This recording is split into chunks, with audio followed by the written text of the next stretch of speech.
네, 안녕하세요. 시와학원에서 군사 통번역 강의하는 강천호 간사입니다. 어, 오늘은 그 중국이 남중국해에서 취하고 있는 태도에 대해서 한번 논해 보도록 하겠습니다. 오늘 내용은 그 비군사 쪽 내용 비중이 조금 더 클 것 같은데요. 한번 보시면서 정리를 해보도록 하겠습니다. 화면 같이 옮겨 오실까요? 자, 이 남중국해 쪽의 지도가 우측에 이제 보이는 어, 지문입니다. 지금 베트남하고 필리핀하고 그 영유권 다툼을 벌였죠. 오랜 세월 그래왔는데 두 국가에 대해서는 좀 다른 자세를 취하고 있다 그래요. 그 중국이. 관련해서 정리 이제 해오시면서 저희 블로그에 방문하시면 사용했던 그 음원, 지문 등 내려받아 이용하실 수 있습니다. 제목 보시죠. 남중국해 이곳에서 왜 그 중국이 그 필리핀이 아니라 그 베트남에게는 좀 절제된 접근 방식을 취하고 있는지 그 이유에 대해서 살펴보는 지문입니다.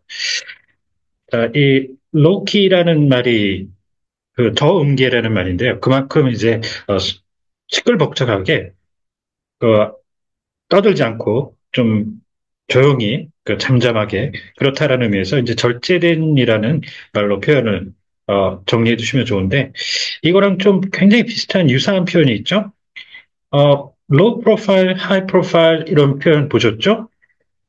이것도 그 저자세를 취한다라고 많이 그 표현을 하곤 하는데 이거는 상대방의 어떤 신경을 거스리지 않기 위해서 좀 조심하는 겁니다. 진짜로. 그래서 이게 이제 적용되는 경우가 대표적인 게 공무원들 복지 부정한다는 말 많이 들어오셨죠? 그럴 때 어, 다른 사람들의 이목을 끌지 않기 위해서 좀 보신주의 차원에서 로우 프로파일, 납작 엎드려서 그 조심한다는 그런 얘기입니다. 그래서 남을 두려워하는, 겁내는 그런 느낌이 좀 배어 있는 말이죠. 그래서 두 개가 상당히 비슷한 듯하지만 분명히 차이가 있습니다. 로우 프로파일과 지금 방금 전에 보셨던 로우 키 구분을 해주시고요. 자, 그러면서 이제 그 방식이라고 나왔죠? 접근법, 어프로치가 나왔는데, 잠깐 이 질문, 다른 파이낸셜 뉴스에서 따온 거 보시죠?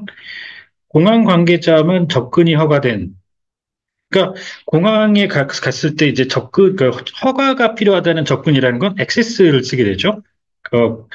그냥 단순히 예를 들어 그런데 항공기가 그냥 뭐 예를 들어 테러 분자가 모는 항공기가 어딘가에 이제 그 접근을 하는 거예요.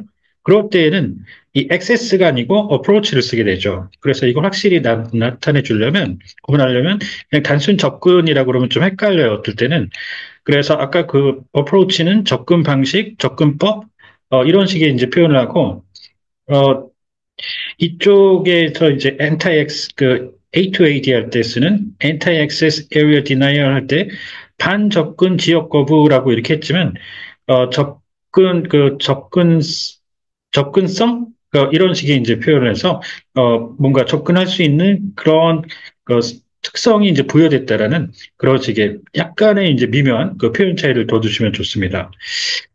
자, 이렇게 해서 이제 A2AD는 중국이 미국에 대해서 이쪽 남중국해 쪽으로 접근하지 못하도록 취하고 있는 그런 전략 명칭이죠. 오래됐습니다. 반접근 지역거부 A2AD. 자, 이 남중국해에 대해서 거의 영내 그 모든 국가가 영유권을 그 주장하고 있지만 그 여파는 이렇게 격한 영유권 분쟁이 일고 있는 그 수로를 훨씬 넘어서도 느껴집니다. 자, 이 클레임은 너무 유명해서 기본 직역 해석은 원래 주장하는 거죠. 그래서 I claim that blah blah blah 난 이런 점을 주장합니다. 이렇게 표현을 하는 건데 territorially claim 이렇게 해서 적어도 그게 들어가야 영토에 대한 주장을 한다고 그래서 영유권 주장 이렇게 하는데 워낙 앞뒤가 이제 잘 알려진 문구인 경우에, 그런 내용인 경우에는 이렇게 약간 생략형으로 많이 갑니다. 그래서 territorial claimed, 적어도 이렇게 하고요. 정확히 하자면, claim over territorial ownership까지 가는 게 제일 좋고요. 자, claim과 이제 엮어서 알아두시면 좋은 게, 이 stake claim이라는 문구가 있습니다. stake claim over something 이런 구조로 확장해서 쓰기도 하시는데, 지금 여기서의 이 stake라는 말은, 말뚝 있죠? 그, 길쭉한 막대 같은 걸 이렇게 박아가지고 땅에다가, 그걸, 말뚝을 박아놓은 곳, 그 안에는 다 내 거야 라고 했던 그런 데에서 이제 진짜로 유래된 표현이라고 해요. 그래서 이 클레임, 주장과 이렇게 같이 가면, over something 뭐에 대해서 소유권을 주장하다. 그게 이제 영토인 경우에는 영유권을 주장하다까지도 갈 수 있는, 최근에 저희 다른 수업에서도 나왔던 문구입니다. 같이 익혀두시면 아주 좋습니다. 음, 본지의 3부 연재물 의 1편에서 알리사 첸 기자가 이 중국이 필리핀과 베트남을 상대로 해서 벌이고 있는 해상 분쟁에 대해서 어, 취하고 있는 대응 방식의 차이점을 살펴보도록 하겠습니다. 자, 이 maritime, 해상이라고 해서 바다 위를 나타내는 말로 표현을 주로 쓰는데요. 특히 군사에서는 그러하고요. 해양이라고 할 때 바다 전체를 뜻하는 거죠. 이것도 해양의 의미로 해석을 해야 될 때가 가끔 있긴 있어요. 그런데 기본적으로 특히 군사 쪽에는 이게 해상으로 쓰고, 해양은 머린이 있죠. 머린이 있는데 해양 동물, 뭐 marine animal 이럴 때 쓰는데, 그게 군사 쪽으로 가면 머린 코어 할 때 해병대가 되죠. 그래서 머린 말고 오시아닉이라는 표현이 또 많이 쓰입니다. 그래서 예를 들어 해양 강국 그러면 오시아닉 파워 이런 표현을 보실 수가 있습니다. 자, 이 베트남의 난사 군도 내 어, 부지 간척에 에 대한 부지 간척을 베트남이 신속하게 확대 하고 있는 데 대한 중국의 대응은 이제까지는 잠잠했는데요. 이는 중국이 필리핀에 대해서 점점 더 독단적인 대응을 하고 있는 것과 어, 명확히 대비되는 것입니다. 확연히 대비되는 것입니다. 자, 이렇게 이제 표현을 하시고, 이 reclaim은 되찾는다라는 또 그런 의미를 가지는데, 이게 땅이라든가 바다라든가 뭐 그런 것들에 대해서 적용을 할 때, 뭔가 세분화해서 해석을 또 구분해서 들어가셔야 되는데, 일단 여기서는 땅이라고 쉽게 말하면 랜드가 들어가 있죠? 그걸 했을 때, 매립지 많이 들어보셨죠? 난지도 매립이라는 말, 많이 들어보셨죠? 요즘에는 좀 시들해지긴 했어요. 저쪽에 상암동 있죠. 서울 상암동 쪽에 가면은 월드컵 경기장 있고 한 그곳이 옛날에는 쓰레기 매립지였죠. 생활 폐기물 매립지였는데, 거기를 이제 지금은 뭐 아파트도 들어서고 여러 방송사들도 들어서고 확 바뀌었지만, 그런 식의 이제 뭔가 메꿔가지고 땅을 만들어내는, 지상에서 그렇게 하면은 매립이라는 말을 쓰죠. 그걸 바다라든가 그런 물이 있는 곳에서 하면 간척이라고 그러죠. 그래서 여기는 바다에서 하는 거니까 간척 사업, 간척 이렇게 표현을 해주시는 거고, 거기서 하나 더 나아가서 reclaim은 이제 전투를 하다가 자기가 빼앗겼던 땅이 있으면 그걸 다시 되찾는 경우에도 쓰는 말이죠. 그럴 때에는 탈환, 기본적으로 탈환을 쓸 수가 있겠는데, 하나 더 가면 빼앗겼던 땅이 자기의 영토다, 테리토리다. 그러다가 되찾게 되면 그건 또 수복이라고 거기서 군사 쪽에서도 구분을 해줘야 됩니다. 탈환이냐, 자기 영토를 빼앗겼다 되찾는 수복이냐, 이렇게까지 정리를 해주시고요. 자, 그 다음에 이제 스프레틀리 아일랜드 이렇게 복수 형태로 나왔죠. 이게 앞에 스프레틀리가 달려 있으니까 난사 군도 이렇게 해서 고유명사로 이 여러 몇 개의 섬들이 하나의 섬을 이룬 거죠. 그 앞에 스프레틀리 같은 게 없으면 일단 이런저런 섬들이 있는데 하나의 행정 단위는 아니다라는 의미에서 도서라고 시작을 합니다. 그러다가 고유명사로 이렇게 뭐 하와이 아일랜드라든가 그런 식으로 되면 군도, 제도, 열도 중에 하나인데 그중에 제도는 하와이 제도처럼 본토가 있고 거기서 멀리 떨어진 군도를 얘기합니다. 그리고 열도는 일본 열도 이렇게 쓰죠. 일렬로 쭉그 늘어서 있는 섬들을 얘기할 때 묶어서 표현하는 말입니다. 그래서 적어도 네 가지 표현이 있다는 거 같이 그 구분을 해주시고 어, 네, 확연히 대비되는 그 다음에 됐죠. 자, 여기 이제 이 좀 보시면은 방금 전에 나왔던 그 페르셀 아일랜드, 그 스프레틀리 아일랜드 중에서 저 스프레틀리 아일랜드가 방금 말씀드렸던 그 난사 군도가 되고요. 이쪽 페르셀 아일랜드도 많이 나오죠. 중요합니다. 어, 페르셀 아일랜드는 시사 군도라고 하죠. 시사 군도 이렇게 표현을 해주시면 되고요. 뭐 여기 기타 뭐 이런 저런 것들도 가끔 나오는데 이 두 개가 제일 중요합니다. 제일 많이 나오고 덩치가 제일 크고 자, 그리고 이 assertive는 기본적으로 이제 그 단언한다는 뜻을 갖고 있죠. 단정적인, 단언하는, 이렇게 하는데, 이게 네거티브한 맥락에서 흘러가게 되면 자기 마음대로 그 주장을 한다는, 아랑곳 않고, 그럴 때 독단적인, 이렇게까지 표현을 합니다. 자, 이 중국과 필리핀 그 군함 간에 이 남중국해 그 암초에서 최근 수개월에 걸쳐 몇 차례 충돌이 빚어졌는데 그렇지만 중국이 그 베트남의 활동을 저지하려고 시도한 그 사례가 기록된 바는 없습니다. 자, 이 베슬은 사실은 뭐 커머셜 상용이 될 수도 있고 뭐 군용이 될 수도 있고 그래요. 이거는 이제 앞뒤 맥락을 재보셔야 되는데 상용 음, 뭐 민간 선박끼리 이렇게 충돌을 이런 맥락에 산다는 거는 좀 상식적으로 이해하기는 좀 어렵죠.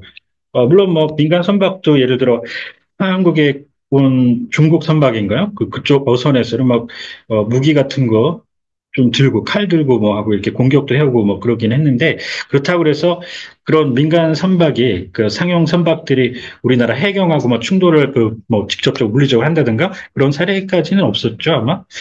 그래서 이런 충돌이 국가 간에 이렇게 자주 빚어지고 한다는 거는 아무래도 군용 쪽이다. 유추 짐작이 가능한데, 모르면 그냥 일단은 선박을 해야 되는데, 이쪽은 내용상 군함입니다. 군함.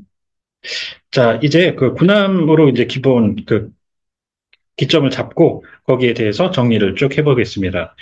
자, 군함 쪽으로 들어가면 일단 군함의 통칭은, warship이라고 이제 표현을 하시는 게 제일 좋은데요. 이제 그쪽에서 선박의 크기에 따라서 이렇게 나누죠. 제일 큰 게 함, 이렇게 해서 뭐, 전함, 그러면 battleship, 이렇게 하고요. 자, 그 다음에 craft와 boat가, 이제 정이라는 말로 끝에 붙였을 때, 이렇게 끝나게 되는 말인데, 조그마한 선박을 얘기를 해요. 함보다. 그 중에서 이 보트는 제일 규모가 작고 휘역이라고 해서 마치 장교가 임관하듯이 정식 임무를 부여받지 않습니다. 그래서 그걸 커미션이라고 표현하는데요. 이 크래프트는 쉽과 함께 취역을 하죠. 그러면서 취역기도 받아요. 깃발이죠. 기념하는. 그래서 이거는 주정이라고 해요. 주정. 규모가 좀 있는. 주정, 단정. 이 베슬은 그 크기를 알 수가 없는 겁니다. 또, 군용인지 아닌지도 알 수가 없는 겁니다. 그걸 같이 기억을, 해 주셔야 되는데, 자, 저희, 이제, 밑에 링크 따라 들어오시면, 저희 단정, 주정, 실례와 함께 정리해 놓은 것도 있어요. 방금 얘기 드린 주정, 단정 이렇게 있고요. 자, 강습 단정 보시나요? assault boat 이렇게 있고, 강습 주정, 똑같은 강습 용도인데, 거기에 하나는 주정이고 큰 거고, 하나는 단정 제일 조그만 거, 이렇게 또 볼 수가 있죠. 그렇게 해서 이 단정과 주정을 적어도 그 구분을 해 주셔야 된다는 거, 꼭 기억을 하시는 게 좋습니다. 자, 이제 그 다음에, 리프는 암초죠. 암초인데, 이제, 앞에 그 생물이 이제 붙어, 그걸로 구성이 됐다는 산호초가 있고요. atoll이라는 말이 있는데, 이거는 쉽게 말하면 round shaped reef 이런 말이에요. 둥글게, 형상이 생긴 환초라고 하죠. 둥글 환자를 써가지고, atoll. 이렇게. 이것도 생각보다 자주 나옵니다. 자, 이 분석가들에 따르면 이러한 서로 다른 접근 방식을 취하는 것은 다수의 요인으로 압축이 될 수가 있는데 그 중에는 중국과 베트남 사이 간의 정치적 관계 그리고 이 후자가 취하고 있는 절제된 그런 접근법 그리고 필리핀과 미국 간 동맹 관계가 있겠습니다. 자, 얼라이언스는 당연히 동맹이죠. 최근에 들어가지고 러시아하고 북한이 동맹 관계에 이르렀다. 뭐 조약 체결하고 그런 얘기할 때 들었던. 그래서 조약을 체결해서 유사시에 그 상대국이 어려움에 빠지면 군사력을 동원해서 지원을 해주는 거죠. 이것과 확실하게 구분해줘야 되는 게 지금 보시면 deepening 심화되는 military alignment between North Korea and Russia 이렇게 나와 있죠. 방금 러북 얘기를 했었는데 이 단어 자체는 이전의 그 상황을 얘기하는 묘사에서 발췌한 거거든요. 동맹, 방금 얘기 드렸죠. 어떤, 관계를 얘기하는지. 얼라이먼트는 꼭 그런 건 아닙니다. 그래서 동조라는 말을 해주시는 게 좋습니다. 동조. 뜻을 같이 한다는 거죠. 그래서 이거는 형용사형으로 바꿀 때도 형태 자체도 틀리겠습니다.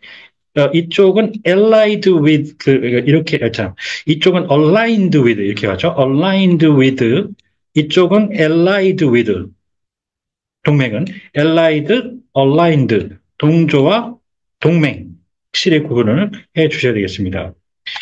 자, 그렇게 해서 이제 밑에 같은 경우에는 이제 또 다른 해석의 예로 하나 더 추가를 해봤는데, 이거는 뭐, 군사적인 상황이라든가 뭐 그런 라기보다는 이제 시리아의 이제 내치 관련해서 국내 상황, 정세 관련된 그쪽에서 이런저런, 세력들이 있는데, 그들 간의 어떤 alignment of interest between A and B 이런 구조로 쓴 거예요.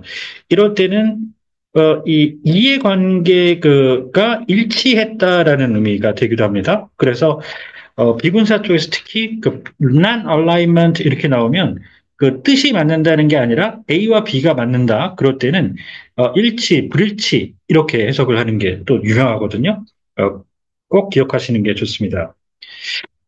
자, 그러면서도 그렇지만 이들은 향후 중국이 보다 강경한 접근법을 취할 가능성을 배제하지 않으면서 이 문제가 여전히 그 문제를 야기할 수 있다고 밝혔습니다.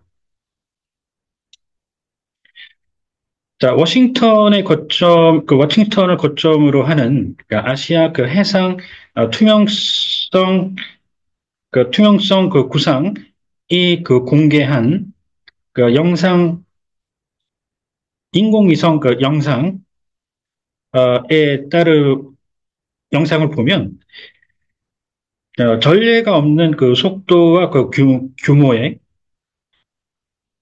간첩 활동이 이 난사 군도와 암초 주변에서 이루어지고 있는 걸 볼 수가 있는데 이곳은 베트남이 2021년 이래로 장악을 하고 있는 곳입니다. 자, 그리고 이 구상은 국제전략문제연구소 산하입니다. 자, 어떤 기구 명칭, 국제기관 명칭인데 이게 이제 이니셔티브라고 구상이라고 어떤 사업 같은 거를 이제 구체적으로 하지 않은 그런 단계에 들어가면 이건 사실은 솔직히 말씀드리면 아시아 그 메리타임 트랜스퍼런시 이니시티브는 해석이 없어요. 찾아보시면 없을 겁니다. 제 임으로 이제 정한 것인데, 몇 가지 해석이 중요한 게 있죠. Take the initiative 이러면 주도권을 발휘하다, 내진 진취성을 발휘하다 이렇게 하고요. 자, PSI, Proliferation Security Initiative 이렇게 해서 군사 쪽에서 많이 듣는 확산 방지 구상이라는 어떤 아이디어 차원의 그걸 강조하는 말. 그 다음에 중국이 추진해온 1대1로 사업 아시죠? 그럴 때 사업. 기관 명칭을 사업이라고 하는 거는 좀, 그렇죠. 이 CSIS 연구소에 설치되어 있는 어떤, 부서 같은 그런 조직인데요. 그래서 여기서는 이 앞에 거 진취성, 그건 진짜로 이상하고, 그래서 구상이라고, 제일 무난한 구상이라고, 정의해 본 겁니다. 세 가지 정도 해석이, 이 세 가지 해석이 제일 빈번하게 쓰입니다. 자, 네, 여기서 속도라고 그랬죠? 지금 이 속도는 자동차 같은 거지 빨리 달리는 그 속도가 아니죠. 그럴 때 나타내는 속도는 velocity가 되죠. 물리학 쪽에서 나오는 어, 속력, 단순 빠르기 속력, 스피드 플러스 위상 변화라고 해서 얼마나 옮겨갔느냐, 그걸 측정하는 속도라고 해서 이 velocity하고 구분해서 이건 단순히 묘사, 우리 일이 어느 정도 속도로 지금 진행되는지 뭐 그렇게 할 때 그게 뭐 시속 몇 마일 몇 킬로 이렇게 되는 건 아니잖아. 그럴 때 페이스 쓰고 또 이거랑 비슷한 게 템포라는 말이 있습니다. 템포, 페이스와 템포 이렇게 해주시면 되겠습니다. 자, 그 다음에 이제 스케일이 규모죠. 규모를 이걸 스케일러빌리티라고 해서 이거는 그러니까 규모를 키웠다 줄였다 할 수 있는 능력이 있다는 거예요. 직역하면 그런 건데 이 확장성이라고 익혀두시는 게 좋습니다. 확장성. 자, 그 다음에 이 아일런즈라고 이렇게 해서 이 형태로 나오면 지금 여기서는 the islands라고 아까 난사 군도라고 표현을 했죠. 그런데 이제 이 아일런드 체인 그러면 이게 정식으로 이제 아일런즈를 이 여러 섬들이 하나로 엮여 있다는 그걸 나타내는 거죠. 그래서 군도, 제도, 열도 이럴 때 쓸 수 있는 건데 이게 중국 사람들이 표현하는 말은 또 따로 있어요. 골치 아프시죠? 중국 사람들은 이걸 또 한자로 해가지고 이을연자를 써고 섬도자를 써가지고 도련선 이렇게 합니다. 도련선, 아일랜드 체인. 네, 자 이렇게 오늘은 남중국해에서 중국이 취하고 있는 어떤 접근 방식의 차이점, 그 베트남과 필리핀에 대해서 취하고 있는 다른 접근 방식을 놓고 한번 정리를 해봤습니다. 혹시 궁금하신 사항이 있다든가 하면 네, 언제든 연락 주십시오. 감사합니다.